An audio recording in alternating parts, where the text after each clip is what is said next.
जय हिंद साथियों, समसामयिक घटना चक्र के इस वेबसाइट पर आप सभी का हार्दिक स्वागत और अभिनंदन है। मैं अनस मिर्जा। चलिए आज आप सभी के सामने उपस्थित हुआ हूं फिर से एक नया सेशन लेकर। आपके पिछले टॉपिक्स में जो मैंने पढ़ाए थे, वर्णमाला से संबंधित कुछ बातें बताई थी, उसके आगे कंटिन्यू करते हैं। वर्णमाला का सेशन आज यहाँ पर पूरी तरह समाप्त हो जाएगा आज की वीडियो में। तो चलिए शुरुआत करते हैं आज के सेशन की। बहुत ही शानदार शुरुआत होने वाली है। आप सभी लोग जितना भी वर्णमाला मैं पढ़ाया हूँ, 3-4 वीडियो में पढ़े हुए हैं, उन सभी वीडियोस को आप देख लेंगे तो वर्णमाला से संबंधित कोई भी प्रश्न आपके एग्जाम के बाहर नहीं जाएंगे। आज हम लोग देखेंगे, एक प्रश्न आता है हिंदी में कि जो हिंदी शब्दकोश है यानी डिक्शनरी है, उसमें शब्दों का क्रम ढूंढने से संबंधित प्रश्न पूछा जाता है और 4 शब्द आपके पेपर में दिया होता है। पूछता है कि पहले क्रम में कौन सा शब्द आएगा या अंतिम क्रम में कौन सा शब्द आएगा। तो जब आप उस शब्दों को पहचानेंगे कि कौन सा पहले होगा या कौन सा बाद होगा, तभी आप सही कर पाएंगे। तो इसके लिए हमको वर्णों के बारे में जानना होगा कि हिंदी वर्णमाला में कौन सा वर्ण पहले आता है और कौन सा वर्ण बाद में आता है। जब हम इसको सीख लेंगे तो हम बता देंगे कि कौन सा शब्द पहले होगा और कौन सा बाद में होगा। तो आज की जो हेडिंग है वो यहाँ पर हिंदी शब्दकोश में शब्द क्रम को ढूंढना, यानी शब्दों का क्रम कैसे होगा, कौन सा शब्द पहले होगा और कौन सा बाद में होगा। तो यहाँ पर सामने दिया हुआ है, स्क्रीन पर लिखा हुआ है, परिभाषा लिखी हुई है कि जैसे हिंदी शब्दकोश में शब्दों के प्रथम वर्ण का क्रम निम्नानुसार होता है। इसमें आपको देखना है, सबसे पहले अगर हम बात करें तो किसका क्रम आता है? स्वरों का क्रम आता है। फिर स्वरों के क्रम के बाद व्यंजनों का क्रम आता है। तो यहाँ पर आप अंग्रेजी में जैसे ढूंढते हो तो दिक्कत नहीं होती, आपको सीधा सीधा ए से लेकर जेड तक 26 अल्फाबेट्स है, वो क्रम वाइज दिए हुए हैं, आप सभी लोग जानते हो। हिंदी में थोड़ी सी समस्या होती है, अनुस्वार का प्रयोग किया जाता है हिंदी में, अनुनासिक का प्रयोग होता है, विसर्ग का प्रयोग होता है और एक आधा वर्ण होता है, पूरा वर्ण होता है। तो कौन सा वर्ण पहले आएगा, कौन सा बाद में आएगा, जब यह हम निश्चित कर लेंगे तब हम शब्दों का क्रम ढूंढ सकते हैं। तो जो स्वरों का क्रम होता है वो सबसे पहले आ, फिर फिर ई, इसके बाद उ, री, ए, ऐ, ओ, औ। ये 11 स्वर है, ये क्रम वाइज दिया हुआ है। तो सबसे पहले स्वरों का क्रम आता है। ये 11 स्वर आपको क्रम में याद होने चाहिए, सभी को याद भी होगा। लेकिन इसमें कुछ खास बात यह है, वो आपको जानना है कि अगर इन स्वरों पर कोई अनुस्वार लगा हो, अनुस्वार का मतलब होता है बिंदु, तो उसका स्थान सबसे पहले होता है। यानी अब हम अगर बात करें कि यदि आ लिखा हुआ है और ऐसे यहाँ पर अंग लिखा हुआ है, इन दोनों में अगर हम शब्दकोश में हिंदी देखें तो पहले कौन आएगा? आ आएगा या अंग आएगा? तो यहाँ पर लिखा हुआ है कि अनुस्वार अगर किसी स्वर पर लगा है तो अनुस्वार का स्थान पहले होगा और इसका बाद में, यानी अनुस्वार वाला पहले आएगा। अब आगे है, और अनुनासिक हो तो चंद्र बिंदु। अनुनासिक का मतलब क्या होता है? चंद्र बिंदु। तो अनुनासिक होगा तो अनुस्वार के बाद आएगा, यानी अनुस्वार पहले आएगा, फिर चंद्र बिंदु वाला स्वर बाद में आएगा। फिर उसके बाद क्या दिया हुआ है? उसके बाद विसर्ग होता है। और यहाँ पर अनुनासिक के बाद अगर हम देखें तो किसका प्रयोग होगा? विसर्ग का प्रयोग होगा। तो यहाँ पर पहले नंबर पे अनुस्वार हो जाएगा। अगर ये चारों दिए हुए हैं तो दूसरे पे अनुनासिक यानी चंद्र बिंदु वाला होगा और तीसरे पे विसर्ग वाला होगा, चौथे पे ये आएगा। अगर इन चारों में देखें तो ये क्रम आपका बन जाएगा। फिर आगे स्वरों का क्रम चलता है। तो अब अगर हम पूछे कि सबसे पहले क्या होगा, तो अगर आ पर अनुस्वार लगा है तो पहले होगा, अनुनासिक लगा है तो अनुस्वार के बाद आता है और फिर विसर्ग आता है और सबसे उसके बाद में जो स्वरों का क्रम चलता है, जैसे आ, ई, उ, ये जो लिखा हुआ है, इनका क्रम होगा। तो यहाँ पर मैं लिख देता हूं, सबसे पहले स्वरों में क्या आ जाएगा? अगर किसी स्वर पर अनुस्वार है तो इसका स्थान सबसे पहले होगा। इसके बाद क्या होगा? अनुनासिक का होगा, यानी चंद्र बिंदु वाले वर्ण का होगा। फिर इसके बाद देखें तो हम विसर्ग का होगा। अब इसके बाद हम स्वरों का क्रम लिखेंगे, आ, ई, ई, जो स्वरों का क्रम होता है 11 स्वर जो आते हैं उनका क्रम होगा। अब ये शब्दकोश में सबसे पहले से बाद का क्रम स्वरों का दिया हुआ है। अभी तक आपने ये जाना था कि स्वरों का क्रम पहले आता है, लेकिन अब ये आपने जाना कि स्वर पर अगर अनुस्वार लगा है तो उसका क्रम सबसे पहले होगा, अनुनासिक लगा है तो वो सेकंड नंबर पर आएगा, और विसर्ग लगा है तो थर्ड नंबर पर होगा। इसके बाद स्वरों का क्रम आएगा। तो ये स्वरों का क्रम बन गया, समझ में आ गई होगी बात। अब फिर चलते हैं आगे, व्यंजनों का क्रम देखते हैं हम लोग। तो व्यंजन में हम लोग पढ़ते हैं का से शुरुआत होता है, का, खा, गा, घा, अंगा, चा, छा, जा, झा, इया, टा, ठा, डा, ढा, अड़ा, ता, था, दा, धा, ना, पा, फा, बा, भा, मा, या, रा, ला, वा, शा, सा, सा, हा, क्षात्रा, ज्ञा, श्रा। लेकिन ये जो क्षात्रा, ज्ञा और श्रा है, इसका क्रम हिंदी वर्णमाला में तो नीचे है, लेकिन अगर शब्दकोश में पूछेगा तो नीचे नहीं होगा। यही आपको ध्यान देना होगा।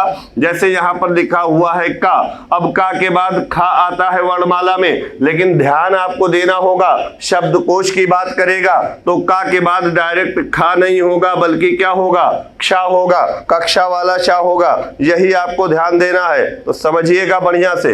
इसके बाद गा, घा, अंगा। अगर पूछ ले क्षा का स्थान किसके बाद, तो क्षा का स्थान का के बाद होता है। यहां पर ध्यान दीजिए, लिखा हुआ है। ऐसे ही चा, छा, जा, झा, जा, ज्ञा, झा, इया।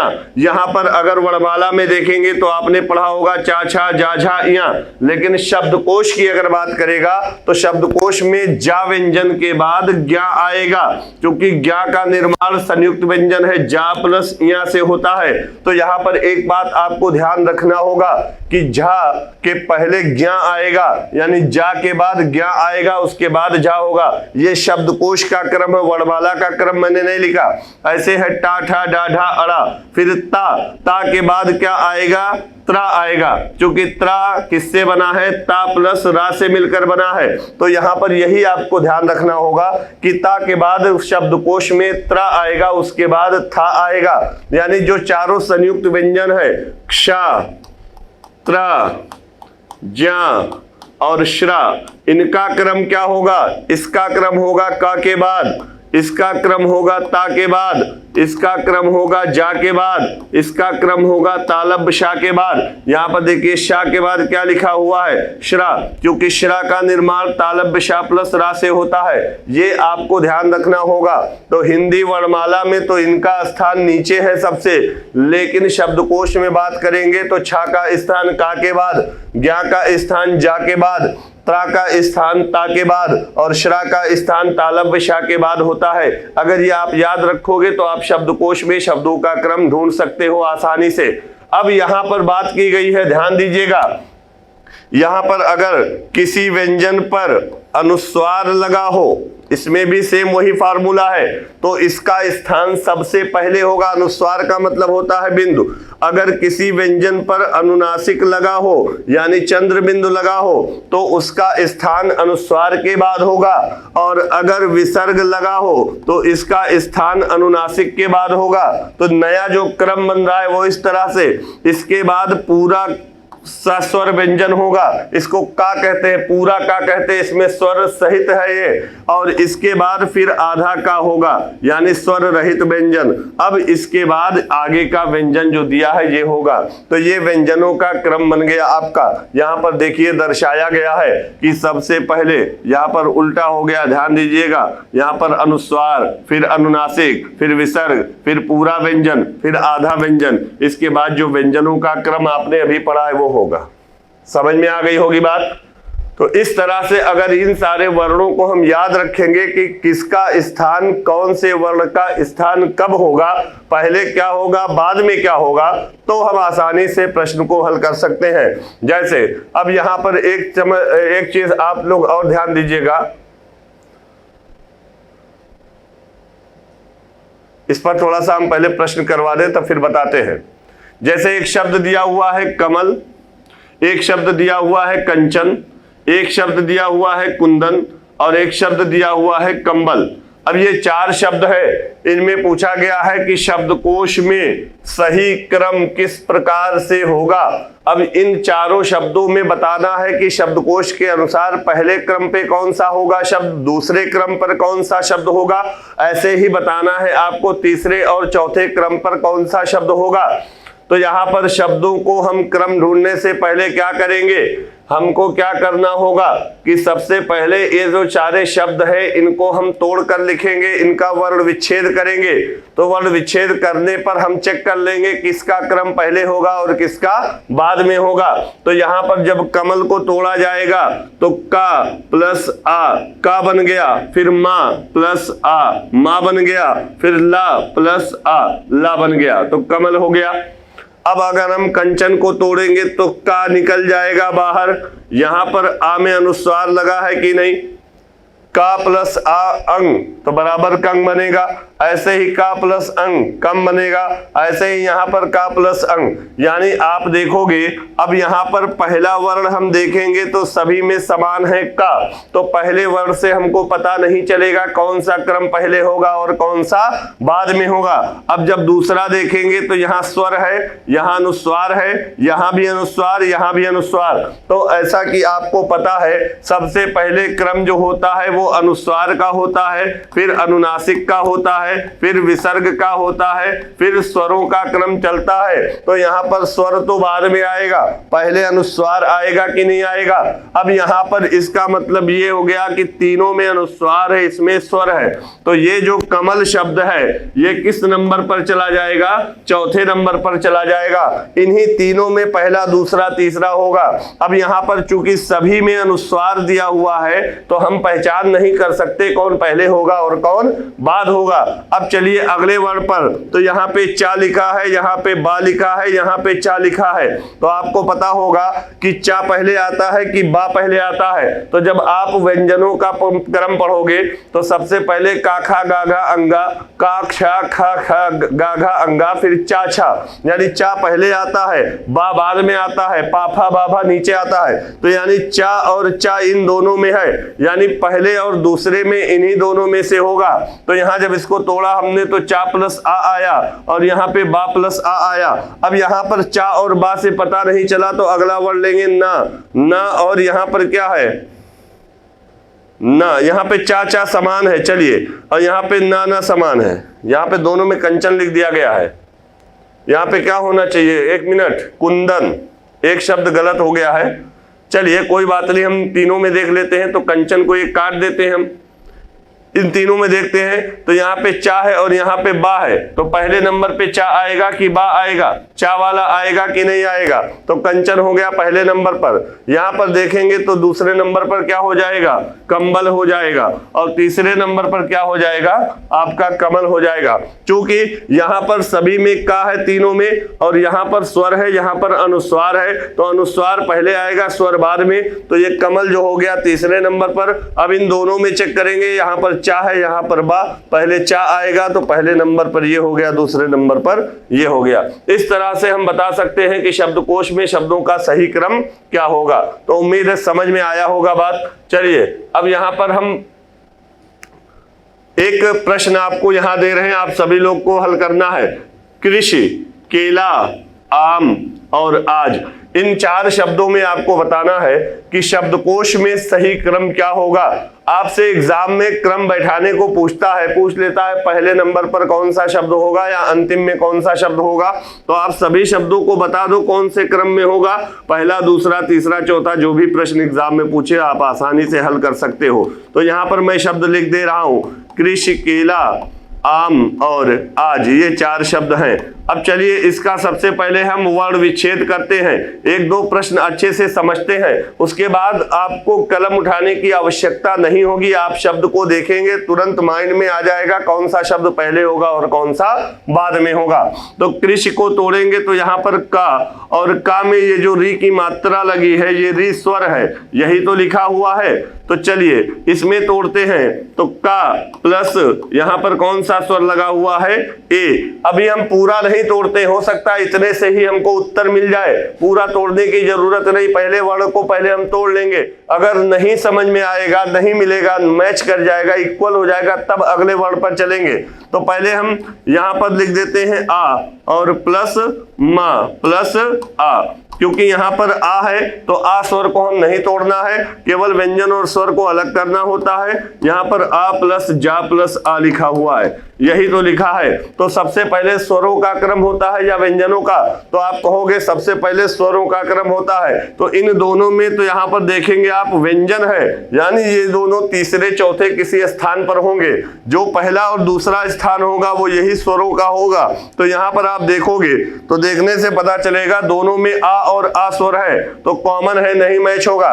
यहां पर मा लिखा हुआ है और यहां पर जा लिखा हुआ है, तो जब आप शब्दकोश में देखोगे तो जा का स्थान पहले होता है या माँ का स्थान पहले होता है, तो आपको उत्तर मिलेगा पहले जा आता है, माँ बाद में आता है, तो पहले नंबर पर आज हो जाएगा। अब यहाँ पर ये दूसरे नंबर पर हो जाएगा कि नहीं हो जाएगा, बोलिए।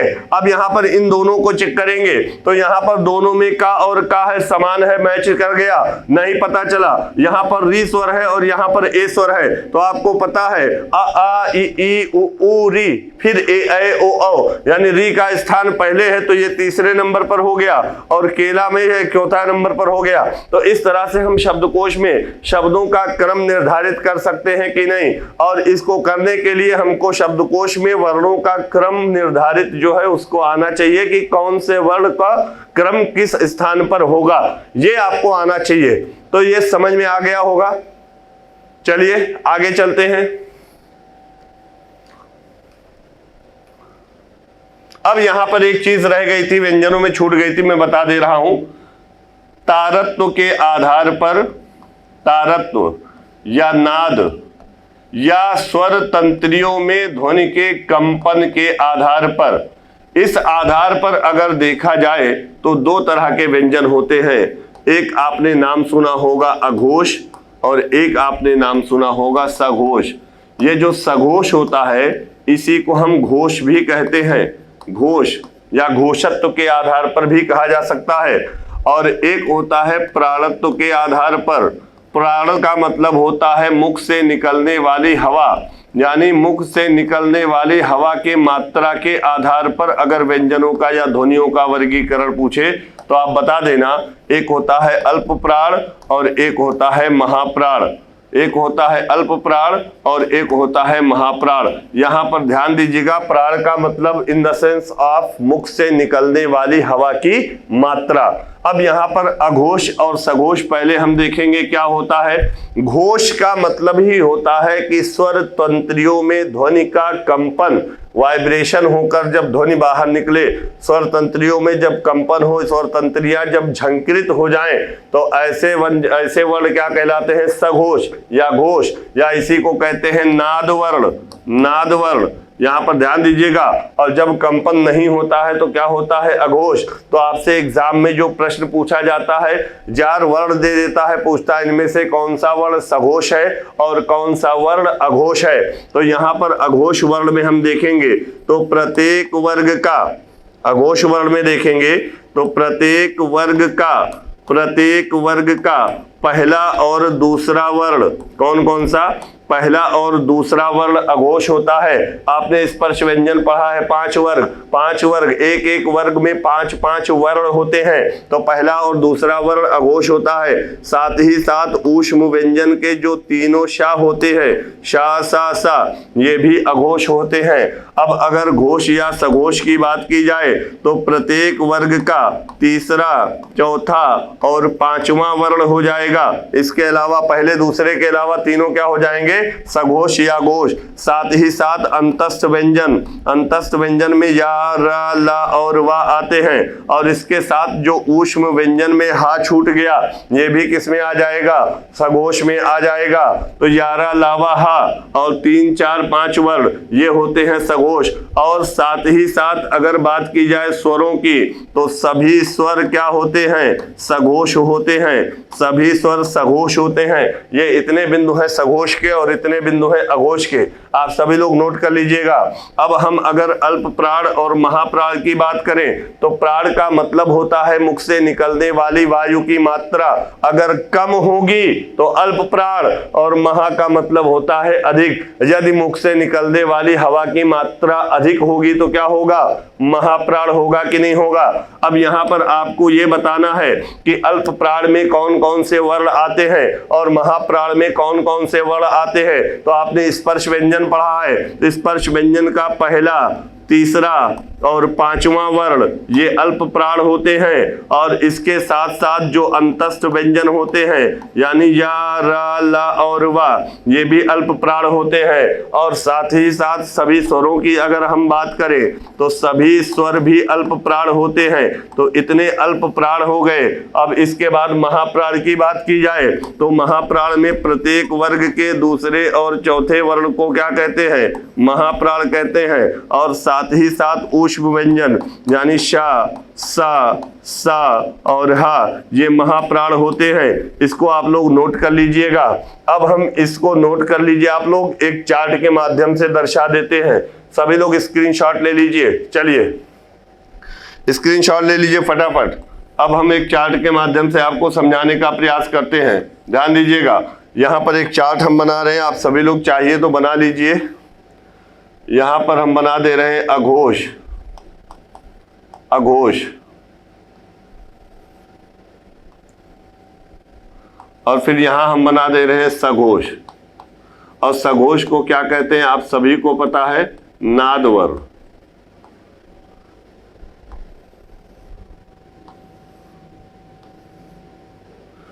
यहां पर हम भर दे रहे हैं का वर्ग, का, खा, गा, घा, अंगा। फिर इसके बाद चा वर्ग में देखेंगे तो चा, छा, जा, झा, इया। आराम से नोट कर लीजिए। फिर टा वर्ग में देखेंगे टा, ठा, डा, ढा, अड़ा। फिर ता वर्ग में देखेंगे तो ता, था, दा, धा और ना। फिर पा वर्ग में देखेंगे तो पा, फा, बा, भा और मा। ये 5 वर्ण हो गए, पांचों वर्ग हो गए और 5-5 वर्ण हो गए। अब यहां पर देखिए, प्रत्येक वर्ग का पहला और दूसरा यहाँ पे का है और यहाँ पे खा है। क्या हो गया, यहाँ पर डायग्राम से समझ में आ गया होगा अघोष हुआ कि नहीं। और साथ ही साथ तीनों शा, शा, सा और सा ये भी क्या हो गए, अघोष। याद हो जाएगा, अगर ऐसा आप अपनी नोटबुक में बना लेंगे तो भूलेंगे नहीं। तीसरा, चौथा, पांचवा वर्ण यहाँ पे देखिए क्या हो गया, ये सघोष हो गया। साथ ही साथ मैंने बताया था अंतस्थ व्यंजन या, रा, ला, वा और हा ये भी क्या हो गया, सघोष हो गया। हो गया कि नहीं हो गया। अब यहाँ पर बात की जाए अल्प प्राण की तो मैंने बताया था आपको प्रत्येक वर्ग का पहला वर्ण, प्रत्येक वर्ग का पहला वर्ण अल्प प्राण, दूसरा क्या होगा महाप्राण, फिर तीसरा क्या हो जाएगा, तीसरा हो जाएगा अल्प प्राण, चौथा हो जाएगा महाप्राण, फिर पांचवा हो जाएगा अल्प प्राण। यानी पहला, तीसरा और पांचवा ये तीनों क्या हो जाएंगे, अल्प प्राण हो जाएंगे। और इसके साथ साथ मैंने बताया था आपको सभी स्वर जो होते हैं वो क्या होते हैं, ये भी अल्प प्राण होते हैं। अब यहाँ पे दूसरा और चौथा क्या हो गया, महाप्राण। तो इतना अगर डायग्राम बनाकर आप फिल कर लोगे तो आपसे सवाल गलत नहीं होगा। बाय द वे ये अगर आप भूल भी जाओ, ये डायग्राम बनाए रहोगे तो आपके माइंड में ये चीजें याद आ जाएंगे और आप एग्जाम में प्रश्न को सही कर लोगे। तो ये हो गया अल्प प्राण और महाप्राण। अब हम एक चीज और बताने जा रहे हैं, समझने का प्रयास कीजिएगा, बहुत ही इंपॉर्टेंट। जितने भी उच्चारण स्थान हैं, जितने भी उच्चारण स्थान है वर्णमाला के, उन सारे उच्चारण स्थानों को मैं एक डायग्राम में भर दे रहा हूं और ये डायग्राम आप लोग नोट कर लीजिएगा। एग्जाम में कोई भी प्रश्न आएगा उच्चारण स्थान से संबंधित तो आप इसी एक डायग्राम से मात्र सही कर सकते हैं। तो चलिए वो डायग्राम हम बना देते हैं, देखिएगा, बहुत आराम से समझकर बनाइएगा, प्रयास कीजिएगा। तो सबसे पहले मैं लिख दे रहा हूं उच्चारण स्थान, सबसे पहले मैं यहां पर लिख दे रहा हूं उच्चारण स्थान, उच्चारण स्थान। अब इसके बाद हम पढ़ेंगे स्वर, स्वर,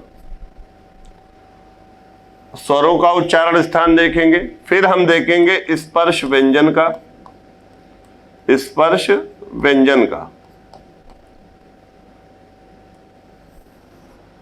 फिर इसके बाद हम यहां देखेंगे अंतस्थ व्यंजन, अंतस्थ व्यंजन और ऊष्म व्यंजन, ऊष्म व्यंजन। फिर इसके बाद हम देखेंगे उच्चारित ध्वनि। सारे उच्चारण स्थान यहीं पर हम समाहित कर देंगे। बस आप सभी लोग बने रहिए और सीखिए, समझिए।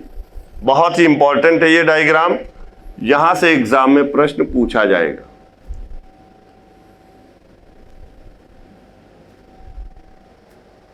अब यहां पर सबसे पहले उच्चारण स्थान में हम लिखेंगे कंठ। उच्चारण स्थान क्या है? कंठ। अब आपको यह बताना है कि कौन कौन से स्वर है जिनका उच्चारण स्थान कंठ है। तो आपको पता है अ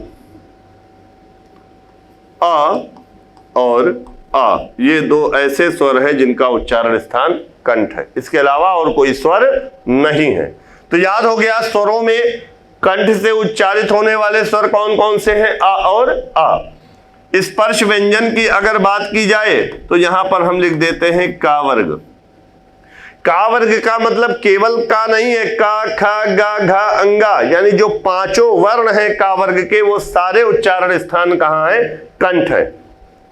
अब यहां पे अंतस्थ व्यंजन और ऊष्म व्यंजन की बात करें तो अंतस्थ व्यंजन यारा लावा होता है और ऊष्म व्यंजन शा, सा और हा होता है। तो हा का उच्चारण स्थान कहां होता है? कंठ से होता है और हा को काकल्द वर्ण कहा जाता है, मैंने आपको बताया था। अब यहां पर उच्चारित ध्वनि का नाम क्या हो जाएगा? कंठ ध्वनि। क्या हो जाएगा? कंठ ध्वनि। अब इतने आपके वर्ण हैं जिनका उच्चारण कहां से हो रहा है? कंठ से हो रहा है। स्वरों में आ और आ का, स्पर्श व्यंजन में का वर्ग अर्थात का, खा, गा, घा, अंगा का, और अंतस्थ व्यंजन या ऊष्म व्यंजन में देखेंगे तो केवल एक है हा, जिसका उच्चारण स्थान कंठ है। तो ध्वनि का नाम क्या हो गया? कंठ ध्वनि। अब हम दूसरा उच्चारण स्थान लिखते हैं तालु। यहां पर सभी चीजें आ गई कि नहीं? अब तालु से उच्चारित होने वाला स्वर कौन कौन सा है? ई और ई। ये दो ऐसे स्वर हैं जिनका उच्चारण स्थान क्या है? तालु है। अब फिर स्पर्श व्यंजन में हमने पढ़ा था कौन सा वर्ग? चा वर्ग। चा वर्ग का मतलब चा, छा, जा, झा, इया, इनका उच्चारण स्थान क्या हो जाएगा? तालु। और फिर अंतस्थ व्यंजन में देखेंगे तो यहां पर जो या है इसका उच्चारण स्थान क्या होगा? तालु। और तालब शा यानी जो बड़ा सा हम कहते हैं इसका भी उच्चारण स्थान क्या हो जाएगा?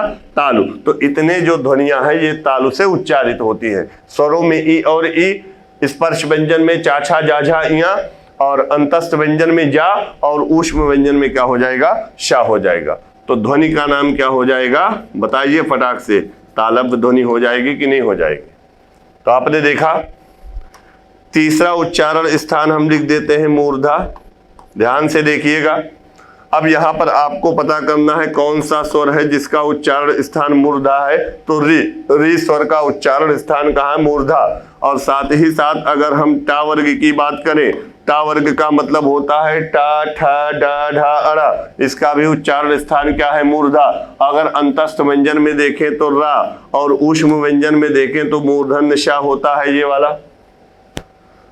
तो स्वरों में री उच्चारित होता है मूर्धा से, स्पर्श व्यंजन में टाठा, डाढ़ा, अड़ा, और फिर हम देखेंगे अंतस्थ व्यंजन में रा और ऊष्म व्यंजन में मूर्धन्य शा। और यहां पर उच्चारित ध्वनि का नाम क्या हो जाएगा? मूर्धन्य ध्वनि हो जाएगा कि नहीं? क्योंकि इसका उच्चारण स्थान क्या हो जाएगा? मूर्धा। अब इसके बाद हम देखें दंत। तो दंत में कोई स्वर है कि नहीं? दंत से उच्चारित होने वाला कोई स्वर नहीं होता, इसलिए यहां पर मैंने रिक्त स्थान छोड़ दिया। अब यहाँ पे स्पर्श व्यंजन में हम बात करें तो जो ता वर्ग है यानी ता, था, दा, धा, ना बोलकर चेक कर लीजिए, इसका उच्चारण स्थान दंत होगा। अब यहाँ पर ला और दंत सा की बात करें यानी अंतस्थ व्यंजन का जो ला होता है और ऊष्म व्यंजन का दंत सा, ये दोनों दंत से उच्चारित होते हैं, इसीलिए नाम क्या हो जाएगा इनका? दंत ध्वनि। इतने उच्चारण स्थान है दंत के, सारे उच्चारण स्थान एक जगह पर हो रहे हैं कि नहीं हो रहे हैं। अब इस चार्ट को अगर आप एक दो बार कमरे पर बना लेंगे तो क्या उच्चारण स्थान से संबंधित कोई प्रश्न गलत होगा? बिल्कुल नहीं होगा। अब चलते हैं अगले उच्चारण स्थान की ओर, ओष्ठ की ओर चलते हैं। अब ओष्ठ से उच्चारित होने वाला कोई स्वर है तो आपको पता है उ और उ, ये दो ऐसे स्वर हैं जिनका उच्चारण स्थान क्या होगा? ओष्ठ होगा। इसके साथ देखेंगे तो हम पा वर्ग, पा फा बा भा और मा, ये कहां से उच्चारित होते हैं? ओष्ठ से होते हैं। इसके बाद बात करें अंतस्थ व्यंजन में, तो अंतस्थ व्यंजन में यारा लावा चार होते हैं, यारा ला खत्म हो गया। वा का उच्चारण स्थान केवल ओष्ठ नहीं है। यहाँ पर ऊष्म व्यंजन की बात करें तो तीनों शाह हो गए, हा भी हो गए, यानी समाप्त हो गए। यहाँ पर भी कोई नहीं मिला तो हमने रिक्त स्थान छोड़ दिया। अब यहाँ पर उच्चारित ध्वनि का नाम क्या हो जाएगा? ओष्ठ ध्वनि हो जाएगी कि नहीं हो जाएगी? बताइए। जब ओष्ठ से उच्चारण हो रहा है तो ओष्ठ ध्वनि। अब यहाँ पर 5 उच्चारण स्थान आपको लिखा गया। अब इसके साथ साथ हम देखेंगे उच्चारण स्थान में कंठ और तालु को मिलाकर कौन कौन से वर्ण उच्चारित होते हैं। तो जब कंठ और तालु को मिलाया जाएगा तो यहाँ पर आपको रटना नहीं है, तो ध्यान दीजिएगा। अगर स्वरों की हम बात करें तो कंठ प्लस तालु से मिलाकर कौन कौन से स्वर होंगे। अब यहाँ पर देखा जाए कंठ में कौन सा स्वर आ रहा है? कंठ में आ रहा है। और तालु में कौन सा स्वर आ रहा है? ई आ रहा है। तो जब कंठ और तालु वाले स्वरों को मिलाएंगे आ प्लस ई को, तो किसका निर्माण होगा?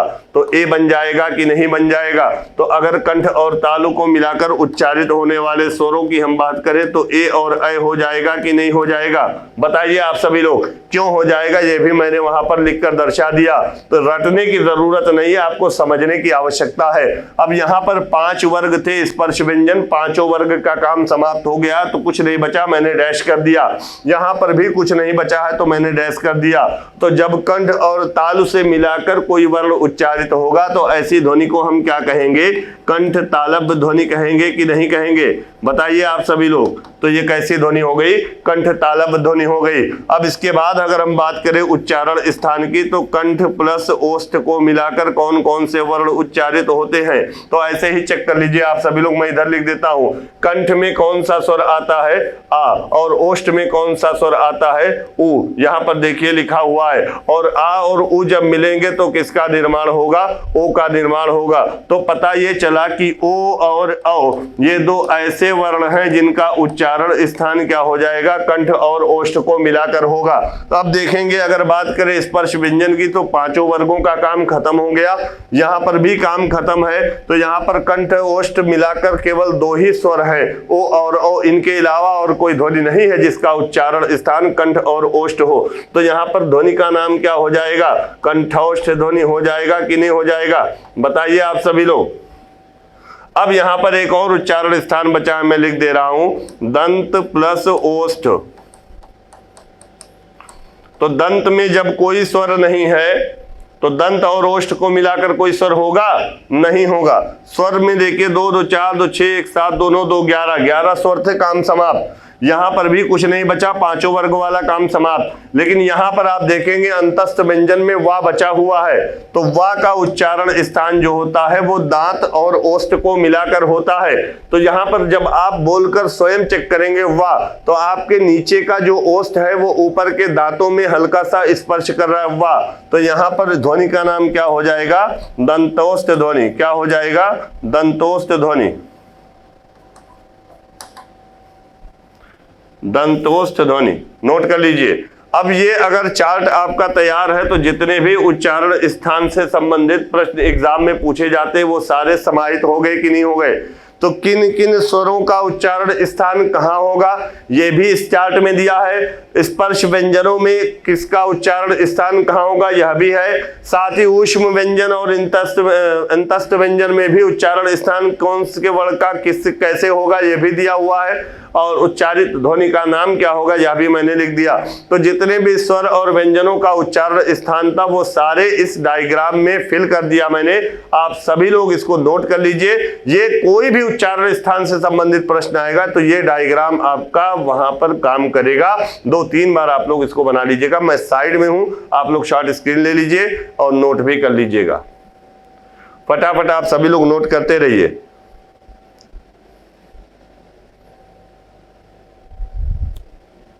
तो उम्मीद है कि समझ में आ गया होगा ये सारे मैटर। चलिए अब एक चीज ध्यान दीजिएगा।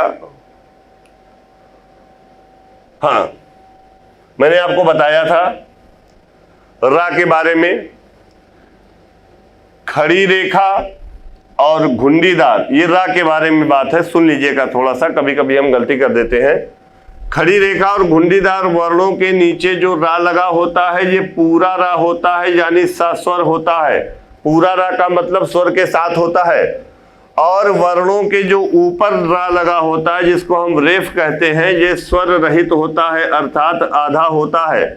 जैसे यहां पर ध्यान दीजिएगा, दिया है खड़ी रेखा। खड़ी रेखा का मतलब इस तरह से कोई रेखा, ये खड़ी रेखा है।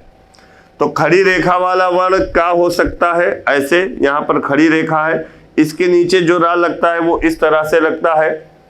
और यहां पर जैसे मैंने लिख दिया पा, इसमें भी खड़ी रेखा है, इस पर जो रा लगेगा इस तरह से लगेगा। लगता है कि नहीं? जैसे लिखा हुआ है ता, इसमें भी ये खड़ी रेखा है, इसमें जो रा लगेगा इस तरह से लगेगा। तो खड़ी रेखा में जो इस तरह से रा लगता है वो क्या होता है? पूरा होता है, यानी सस्वर होता है। यानी यहाँ पर ये जो रा लगा हुआ है ये इस तरह से है, पूरा रा है, सस्वर रा है, सस्वर है कि नहीं? अब यहाँ पर दूसरा है घुंडीदार वर्णों के नीचे लगा रा भी पूरा रा होता है, सस्वर। घुंडीदार का मतलब जो घुमावदार वर्ण हो, इस तरह से जैसे डा लिखा हुआ है, इसमें खड़ी रेखा नहीं है, ये घुमावदार वर्ण है या घुंडीदार, इसके नीचे रा इस तरह से लगता है। और जैसे लिखा हुआ है टा, टा के नीचे भी रा लगाएंगे तो इस तरह से लगाएंगे। लगाते हो आप सभी लोग, जैसे लिखते हो ड्रम, ट्रक, तो ये भी जो रा लगा हुआ है ये भी कैसा रा है? सस्वर है। इसका मतलब पूरा रा है, पूरा रा, इसमें स्वर शामिल है। लेकिन यहां पर दिया हुआ है तीसरा पॉइंट, वर्णों के ऊपर जो रा लगा होता है ये स्वर रहित होता है, यानी आधा होता है। जब इस तरह से कोई रा लगा होता है इसको हम कहते हैं रेफ, और ये स्वर रहित होता है। ये वाला जो रा है वो आधा रा है, इस तरह से हलंत के साथ आता है। इसका मतलब यह कैसा रा है? स्वर रहित है। यही बात तो बताई गई है। ये तीनों रा की पहचान आप लोग कर लीजिए। अब जैसे लिखा हुआ है ड्रम यहां पर, और एक शब्द हम लिख देते हैं क्रम, और एक शब्द हम लिख देते हैं कर्म। तीनों रा आ गए। अब समझने का प्रयास कीजिएगा। ड्रम में जो रा है नीचे घुंडीदार वर्ण के नीचे है, पूरा रा होगा। तो जब आप ड्रम का उच्चारण करेंगे तो डा पहले आ रहा है, रा बाद में आ रहा है। तो इसमें जो डा है ये आधा वर्ण है, और जो रा है ये आप जानते हो पूरा है, स्वर सहित है। तो इसका जब हम वर्ण विच्छेद करेंगे तो पहले हम डा लिखेंगे ड्रम, फिर क्या आएगा? रा। अब रा पूरा है, रा में आधा करेंगे, यानी स्वर को व्यंजन से अलग करेंगे, तो रा के नीचे व्यंजन लगा देंगे। और इसमें कौन सा स्वर है? आ स्वर है। अगर हम ड्रम को ड्रीम लिख देते, अब यहाँ पर मैं नहीं लिख रहा हूं, अलग लिख के बता दे रहा हूं। जैसे ड्रम को हम क्या लिख देते? ड्रीम लिख देते। ध्यान दीजिएगा इस प्रकार से। तो यहाँ पर अगर हम ड्रीम लिखते इस प्रकार से, तो यहाँ पे डा लिखते और फिर रा लिखते। अब यहाँ पे कौन सा स्वर आ गया? बड़ी ई आ गया, यानी दीर्घ ई। लेकिन यहाँ पर कौन सा स्वर है? आ। समझ में आ गया होगा। फिर मा प्लस आ, यही तो लिखा हुआ है। ये भी जो का के नीचे रा लगा है खड़ी पाई पर, ये भी पूरा रा है। इसको तोड़ेंगे तो का पहले आ जाएगा। अब रा पूरा है तो रा को जब तोड़ेंगे तो जो आ स्वर निकल के आएगा वो का रा में लगा हुआ है कि का में? रा में होगा, क्योंकि रा पूरा है। जब तोड़ेंगे तो आ स्वर बाहर हो गया। अब फिर आगे तोड़ देंगे, मा प्लस आ हो जाएगा। ऐसे ही हम जब कर्म को तोड़ेंगे तो ध्यान देना होगा, जब इसका उच्चारण करेंगे कर्म, रा पहले आ रहा है, जो पहले होता है वही आधा वर्ण होता है। तो का को तोड़ेंगे तो का प्लस आ जाएगा। अब यहाँ पे मा पहले आएगा कि रा, तो आप कहोगे कर्म, रा पहले आएगा तो रा आधा है, ऐसे लिख दिया, रा का काम खत्म। यानी जो आ स्वर लगा हुआ है वो किस में लगा हुआ है? मां में लगा हुआ है। तो कर्म को जब हम तोड़ेंगे तो इस तरह से आ जाएगा। तो यहाँ पर ध्यान देने वाली बात यह, मैं पीछे वीडियो में बता भी चुका हूं, जब तीन तरह के रा का प्रयोग होता है, एक तो खड़ी पाई खड़ी रेखा पर लगा होता है। ये जो लगा हुआ है खड़ी रेखा पर, ये पा के नीचे लगा हुआ है, ये खड़ी रेखा है, ता में खड़ी रेखा लगा हुआ है। और एक घुंडीदार यानी घुमावदार वर्ण पर जब लगा होता है इस तरह से नीचे जो, तो ये पूरा रा होता है, इसमें स्वर शामिल होता है। लेकिन जब वर्ण के ऊपर रा लगता है, इस तरह से वर्ण के ऊपर कोई रा लगता है, रेफ वाला रा, तो ये आधा रा होता है, स्वर रहित होता है। ये आप लोग ध्यान दीजिएगा। तो वर्णमाला का जो सेशन होता है वो यहीं पर समाप्त होता है। वर्णमाला पूरा कंप्लीट हमने आपको पढ़ाया, और जितनी भी बातें मैंने आपको बताई हैं, अगर इतनी बातें आप अपने दिमाग में कंठस्थ कर लेते हो तो एग्जाम में कोई भी प्रश्न आपकी पहुंच से बाहर नहीं होगा। सारे प्रश्नों को कॉन्फिडेंस से आप हल करोगे। आप लोग वीडियो को देखिएगा, जितने भी वर्णमाला के वीडियो मैंने बताए हैं 4-5 वीडियो में, उन सभी वीडियो को आप देख लीजिएगा। तो आज के लिए इतना ही, फिर मिलते हैं नेक्स्ट सेशन में आपको नए टॉपिक के साथ। तो आज के लिए इतना ही। आप सभी लोगों को जय हिंद, bye, take care, all the best.